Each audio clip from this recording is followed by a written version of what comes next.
கிறிஸ்துவுக்குள் மிகவும் அன்பானவர்களே, தினம் ஒரு தூதன் மொழியாக உங்களை சந்திப்பதில் சந்தோஷப்படுகிறேன். இந்த நாளிலே யோவான் எழுதின நற்செய்தி நூல் 20வது அதிகாரம் 1வது வசனம்.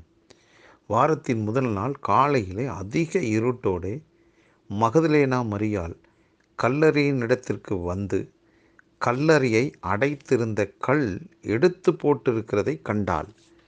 ஆம், இந்த வாரத்தின் முதல் நாளிலே மகதலேனா மரியாள் கண்ட ஒரு நல்ல காட்சி என்னென்னா, கல்லறையின் இடத்துல அடைக்கப்பட்டிருந்த அந்த கல் புரட்டி போடப்பட்டிருக்கிறதை, எடுத்து போடப்பட்டிருக்கிறதை கண்டாள்.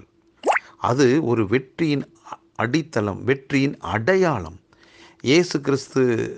ஆண்டவராக இயேசு கிறிஸ்து 3ஆம் நாள் உயிரோடு எழும்புவேன் என்று சொன்னார்ல, அது நிறைவேறினதான ஒரு காட்சி, அதற்கு ஒரு அடையாளம். ஆகவே இன்றைக்கு வாரத்தின் முதல் நாள் கர்த்தரை ஆராதிப்பதற்காக நானும் நீங்களும் புறப்பட்டு செல்லும்போது, நாமும் நமக்கு முன்பாக இருக்கின்ற நம்முடைய வாழ்க்கையில் முன்னோக்கி போவதற்கு தடையாக இருந்த, அடைக்கப்பட்டிருந்த அந்த கல் புரட்டி போடப்பட்டிருக்கிறதை, யாரோ ஒருவர் வந்து எடுத்து போடப்பட்டிருப்பதை நம்முடைய கண்களும் காணுமே. அருமையானவர்களே, இந்த வாரத்தின் முதல் நாளில் முதலாவது கர்த்தரை ஆராதிப்பதற்கு உங்களை அர்ப்பணித்து பாருங்களேன். நிஜமாகவே நம்முடைய வாழ்க்கையில் தடைபட்டிருந்த அநேக காரியங்கள், தடைகள் நீங்கி போவதை பார்க்க முடியும். இந்த வாரத்தின் முதல் நாளில் கர்த்தருக்கென்று அர்ப்பணிச்சிட்டோம்னா, அவரை தேடி ஆண்டவரை ஆராதிப்பதற்கு நமக்கென்று கொடுக்கப்பட்ட திருச்சபைக்கு நேராக சென்று அங்கே முழு மனதோடு கர்த்தரை ஆராதிச்சுட்டு வரும்போது, நம்முடைய வாழ்க்கையில் இருக்கிற தடையாக இருக்கிற எல்லா கற்களும் மாறும். நிச்சயமாக அடைக்கப்பட்டது எல்லாம் திறப்புண்டு போகும். அடைக்கப்பட்டது எல்லாம் புரட்டி தள்ளப்படும்.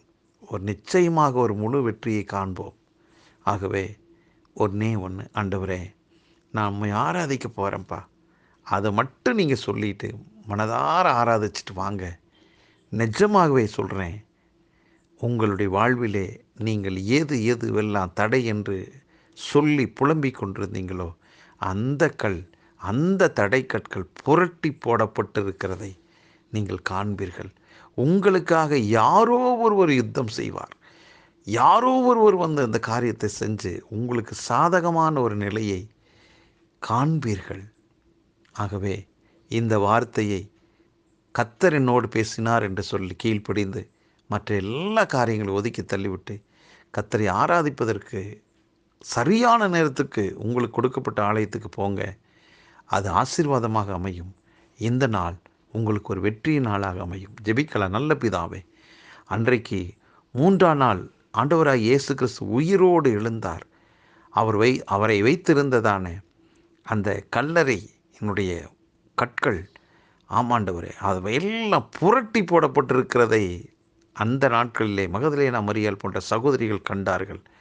நாங்களும் உம்மை ஆராதிக்க புறப்பட்டு போகிறோம். எங்கள் வாழ்விலே எங்களுக்கு முன்பாக அடைக்கப்பட்டிருக்கிற எல்லா கதவுகளும், எல்லா கற்களும், தடைகளும் விலகி எங்களுக்கு ஒரு திறந்த வாசலை கர்த்தர் உண்டு பண்ணி வைத்ததுக்காக நன்றி.